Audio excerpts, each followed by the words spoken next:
Bienvenue sur Studio Perspective. Vous êtes de plus en plus nombreux à vous abonner, à regarder notre contenu et nous vous en remercions. Studio Perspective fait sa rentrée. De nouveaux programmes s'ajoutent à notre catalogue afin de toujours mieux vous informer, vous divertir et vous inspirer. De nous à vous, bonne rentrée et surtout, bon visionnage. «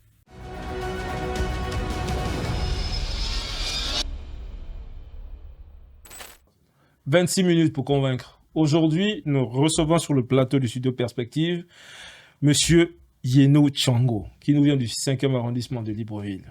Monsieur Tchango, bonjour. Bonjour Monsieur Ona. J'espère que vous allez bien. Je vais très bien. Je tiens tout d'abord à vous remercier voilà, pour l'invitation au sein de votre plateau. Ok. Mais déjà, de fil en aiguille, hein, Tchango nous fait penser à la famille Tchango sur Port-Gentil. Famille très importante et influente. Est-ce qu'il y a des liens de parenté ou... Oui, je tiens d'ailleurs à vous remercier pour cette question qui est récurrente. Il y a de nombreux internautes qui m'assimilent effectivement à Tchango Gabriel, que nous connaissons tous. Voilà, l'ancien maire de Port-Gentil. Mais je tiens voilà, à clarifier qu'il n'y a aucune filiation entre nous. Moi, je suis le fils de Feu Yeno Daniel, qui était engagé dans le PGP. Voilà. Et également, je suis le fils de Tchango Chantal, Nicole. Donc, j'obtiens Tchango Gabriel, parce que c'est le nom de mon grand-père, qui fut également ancien proviseur du lycée technique à l'époque, voilà, dans les années 90. Donc, je tiens vraiment à clarifier cette situation. Il n'y a aucune filiation entre moi et M. Tchango Gabriel. Ok. Bon, là, on va aller droit dans le vif du sujet parce qu'on a que 26 minutes. On en a même déjà pris 2. Et qui êtes-vous, Monsieur Tchango? Aujourd'hui, vous vous présentez, vous voulez une place à l'Assemblée nationale du Gabon comme député. Qui êtes-vous? Les habitants de Niali, qui sont dans votre circonscription électorale, veulent savoir. Les habitants de Damas, PK11, PK10, PK9, Bindoubé, Soduko, etc.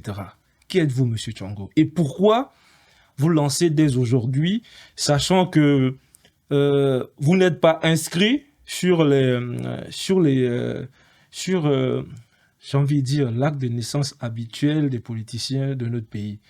C'est la première fois que l'on vous voit, on vous découvre. Ce serait bien de vous présenter. Moi, déjà, je vis dans le 5e arrondissement. Qui êtes-vous, Monsieur Tchango? Alors, Monsieur Ona, vous devez comprendre tout d'abord que les élections, aussi bien législatives et présidentielles, c'est un rendez-vous citoyen. C'est-à-dire, si vous avez le droit de voter, éventuellement, vous avez également le droit de vous présenter. Donc, ce n'est pas ce qu'on a toujours voulu nous faire croire, une chasse gardée réservée aux politiciens. Voilà. Donc, qui est Jean Yeno, Jean-Gabriel Yeno Tchango? C'est une question pertinente. Jean-Gabriel Yeno Tchango, c'est un Gabonais qui est né dans le 5e arrondissement de Libreville, plus précisément derrière l'église Sacré-Cœur de Zangué.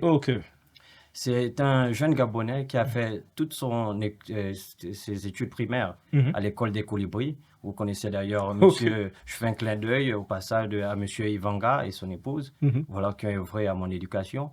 Voilà, donc après mes études primaires au Colibri, j'ai obtenu mon CEP, évidemment, et mon concours d'entrée voilà, au prestigieux établissement Lycée National Liomba. Vous savez qu'à l'époque, c'était réservé à une élite.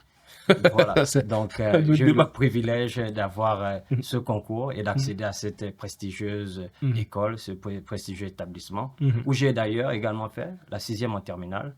Voilà. Et avec brio, dès que j'ai décroché mon baccalauréat, voilà, j'ai voyagé du côté de la terre Zoulou, en Afrique du Sud. Voilà. Et il faut préciser que depuis le 5e arrondissement, depuis mon jeune âge, j'organisais déjà des tournois de foot parce que, permettez-moi de vous dire, j'ai toujours rêvé de faire une carrière footballistique. Donc, j'encourageais les plus jeunes en organisant déjà des tournois de football. Et au lycée, dans la majorité de mes classes, voilà, les anciens collègues pourront le témoigner, j'étais souvent chef de classe. Donc, j'étais toujours animé par une prise de responsabilité, voilà, à servir les autres et de l'altruisme. Parce que servir les autres demande de l'altruisme. Et ça ne s'est pas arrêté là. Permettez-moi de vous dire, pour la petite anecdote, arrivant en Afrique du Sud, j'intègre voilà, l'association des étudiants gabonais en Afrique du Sud, plus précisément la ville de Val, où j'ai étudié, en tant que chargé culturel. Et donc, nous étions les ambassadeurs de la culture gabonaise. Et on défendait également les intérêts de nos compatriotes. Parce que, rassurez-vous, il y avait plusieurs étudiants boursiers boursiers. Et 2 fois, la bourse venait en retard. On devait négocier avec l'université pour leur permettre de faciliter leurs inscriptions. Parce que c'était sous réserve de payer en amont voilà, les frais d'inscription. Donc, ce sont ces combats-là que nous avons menés. Mais après une année, 2 années, j'ai été élu en tant que président des étudiants gabonais en Afrique du Sud, où j'ai œuvré pendant 4 ans. Donc, il y a pas mal on a pu structurer l'équipe de football. Excusez-moi. On a pu structurer l'équipe de football gabonaise. Nous étions l'une des meilleures sous ma gestion. On a pu représenter dignement la culture gabonaise en Afrique du Sud, sous ma gestion également. Et cela m'a promu, parce qu'après, j'ai été plébiscité par les étudiants internationaux de cette ville pour me présenter en tant que secrétaire général de l'organisation des étudiants internationaux de Val University of Technology. C'est l'université dans laquelle j'ai étudié. Donc, c'est l'histoire de Jean Hinault. Il faut très bien écouter parce que c'est une suite logique.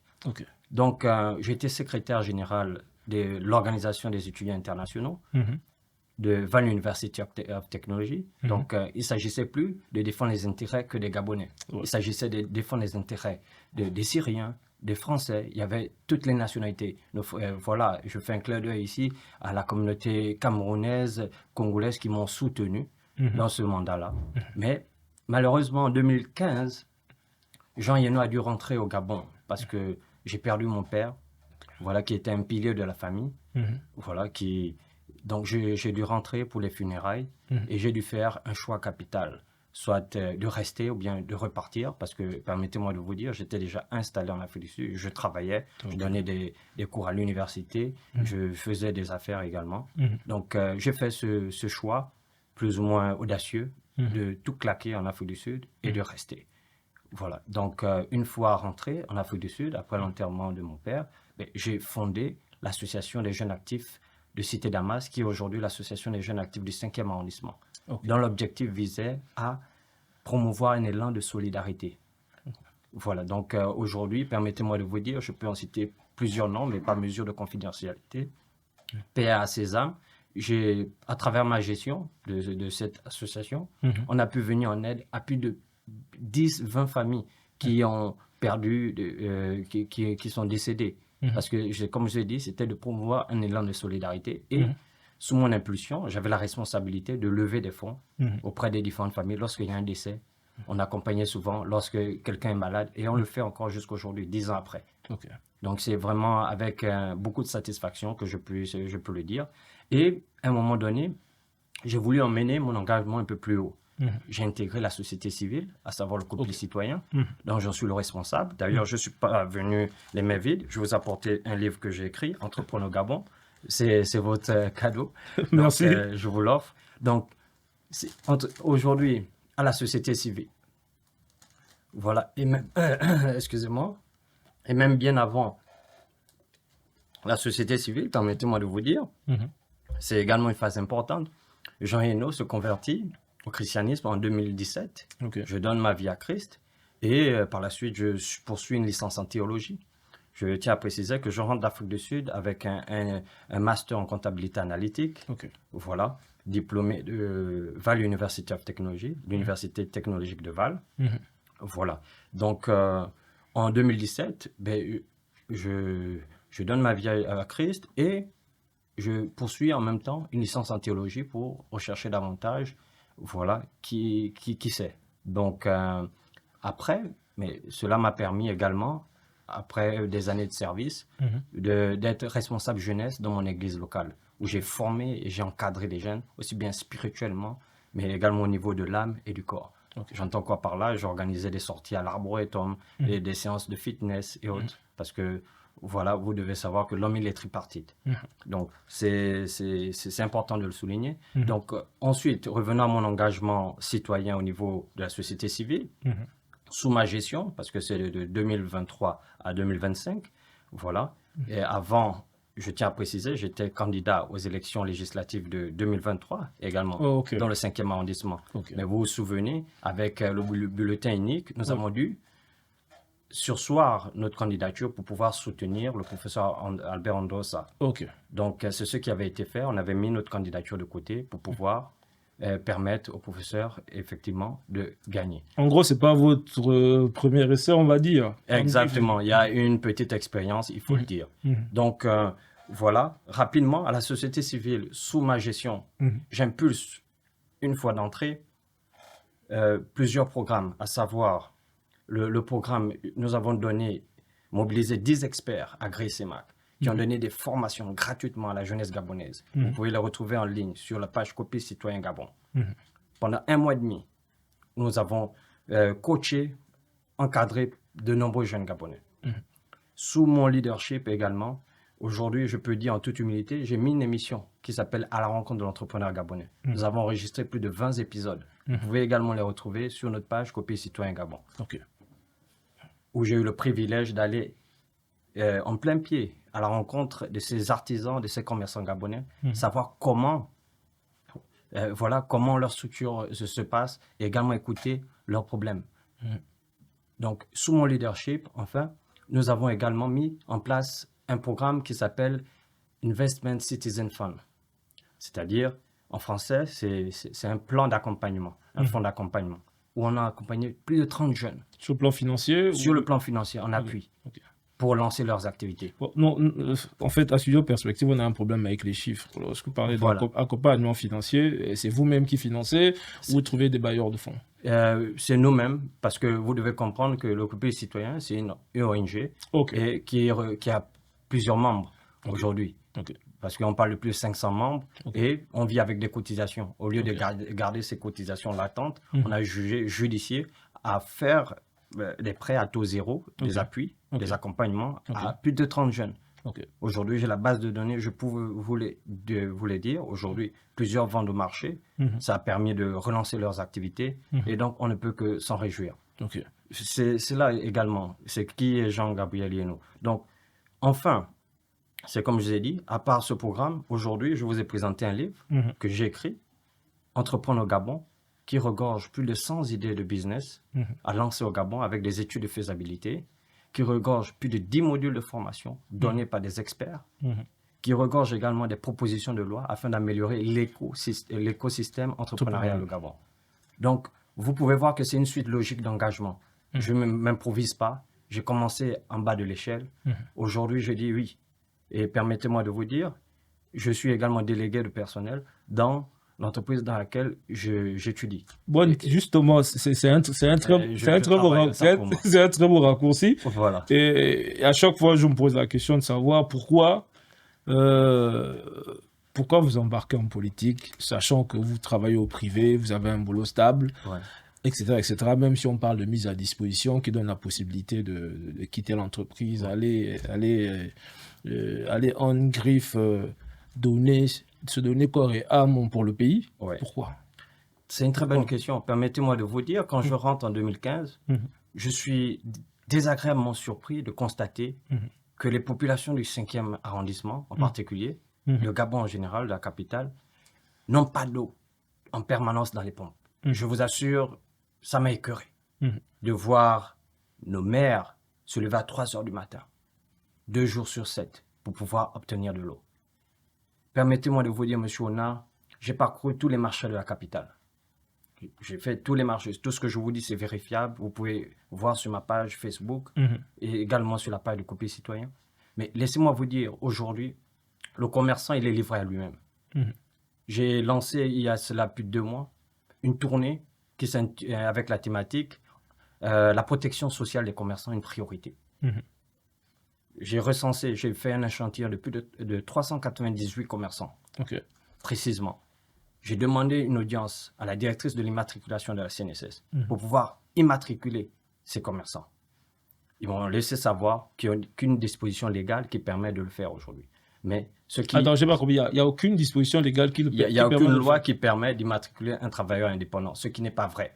Parce que la loi numéro 002 27 de 2007 donne également un cadre juridique avec un régime spécifique spécial aux travailleurs indépendants, à savoir les commerçants et les artisans, de pouvoir bénéficier d'une couverture sociale.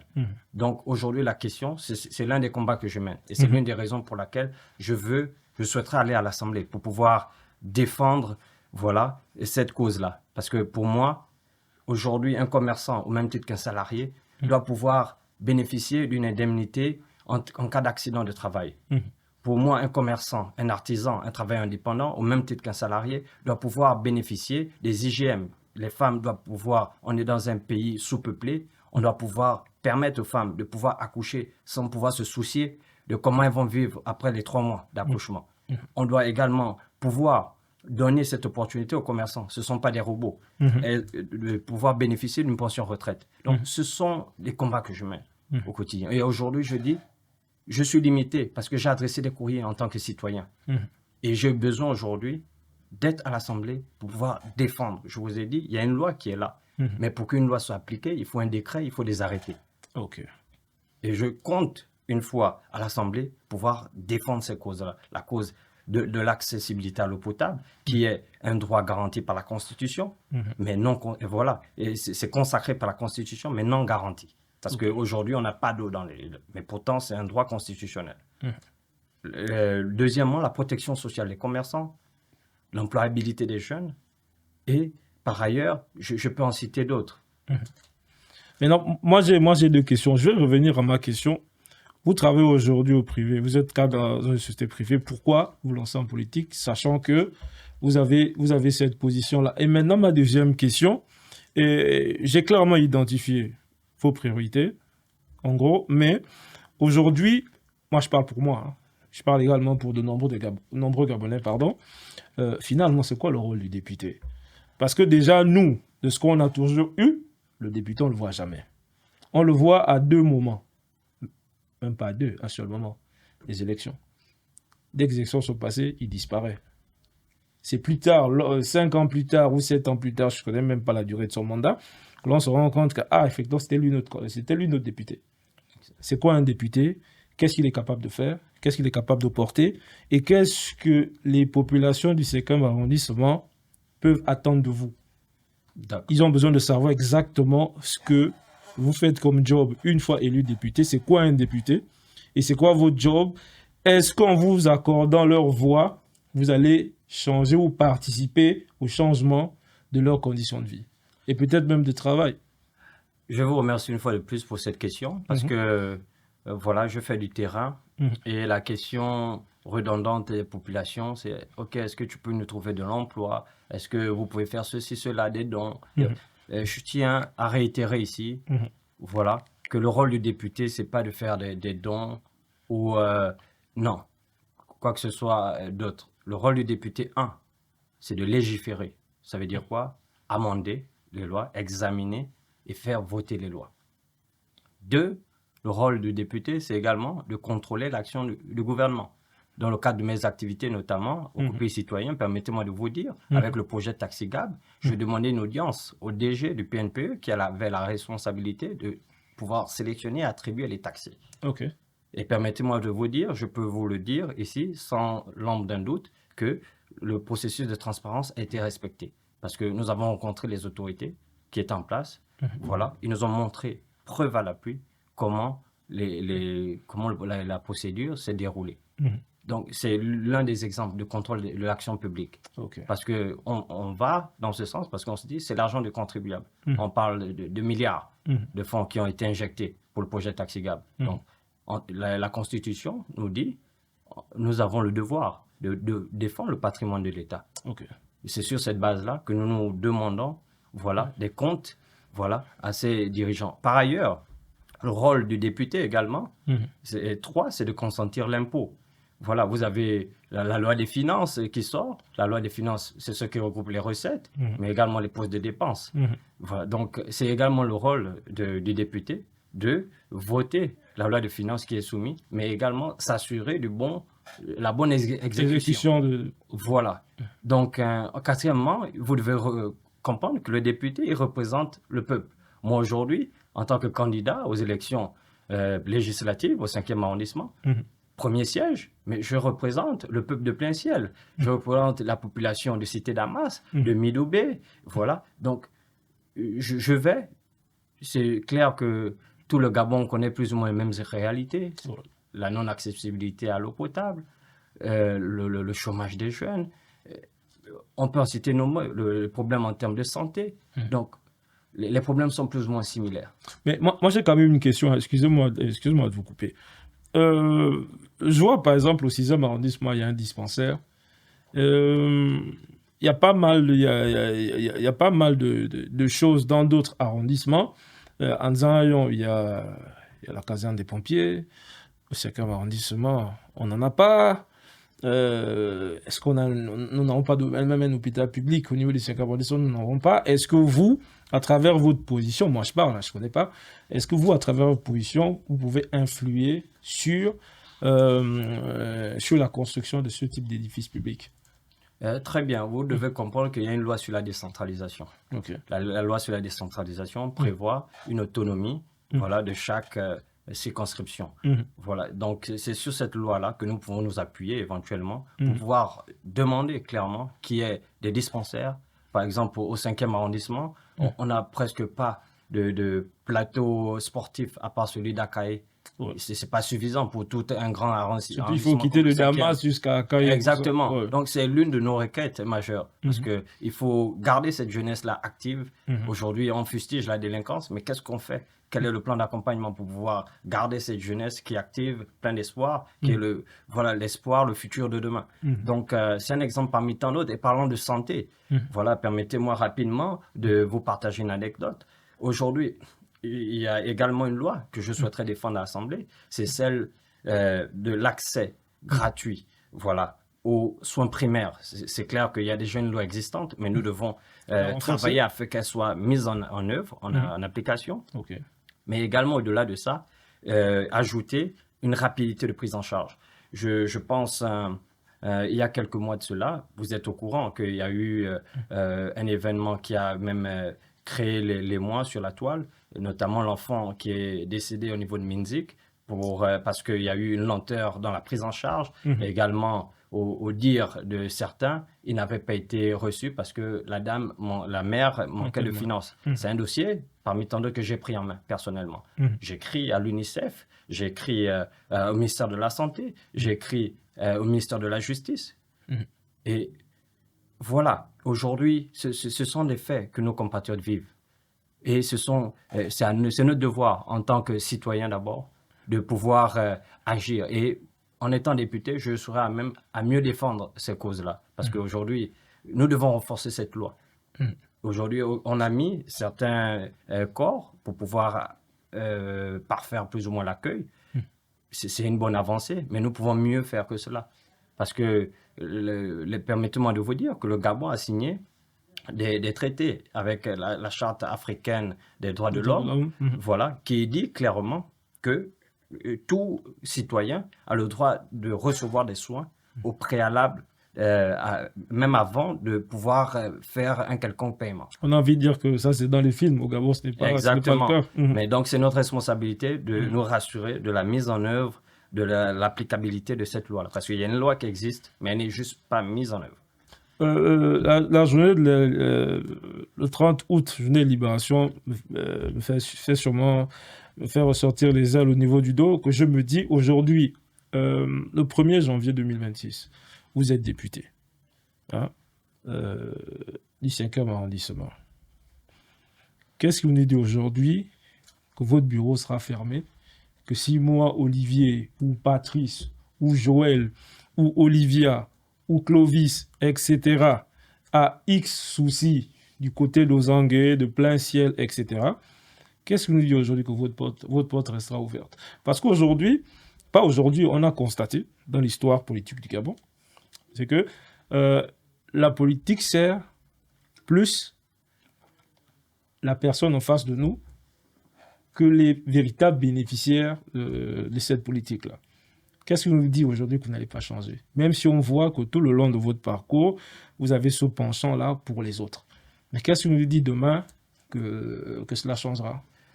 Premièrement, je vous ai dressé mon parcours et vous voyez que je suis issu de la société civile, contrairement à nombreux qui sont issus des partis politiques, qui font plus allégeance voilà, leur président de parti qu'autre chose. Moi, je suis libre, je suis un Gabonais normal. Comme quelqu'un avait utilisé le mot, j'ai jamais volé, j'ai jamais tué quelqu'un. Donc, je suis libre de mes choix. Et je suis un élu du peuple, au même titre que d'autres. Donc, s'il y a des personnes à qui je dois rendre compte, c'est au peuple. Et qui je dois vraiment défendre des intérêts, c'est le peuple. Donc, vous pouvez vous rassurer là-dessus. Je vous ai fait également état de mon parcours, sans prétention aucune, et voilà, sans être présomptueux. Je vous ai dit, je partage la foi chrétienne, donc je défends certaines valeurs. Okay. Maintenant, Monsieur Yeno Tchango, vous êtes face aux populations de vos circonscriptions électorales. La caméra est juste là. Vous avez en gros 50 secondes pour les convaincre, pour vous adresser à eux. Vous avez l'antenne. Chères Gabonaises, chers Gabonais, vous devez comprendre que notre Gabon, dans la 5e République, a besoin de renouveau. Et cela se fera avec nous. Le Gabon a besoin de nouveaux visages, de renouvellement de la classe politique, des jeunes engagés qui ont fait leur classe. Voilà. Donc, sachez que votre voix, c'est votre arme, c'est votre pouvoir. Nous nous sommes battus pour déposer nos candidatures, pour vous donner une alternative de choix. Donc, le choix est également le vôtre de faire le bon choix. Il ne s'agit pas ici de voter un ami, un parent, mais il s'agit de voter la personne qui pourra valablement vous défendre et vous représenter. Merci, Monsieur Tchango.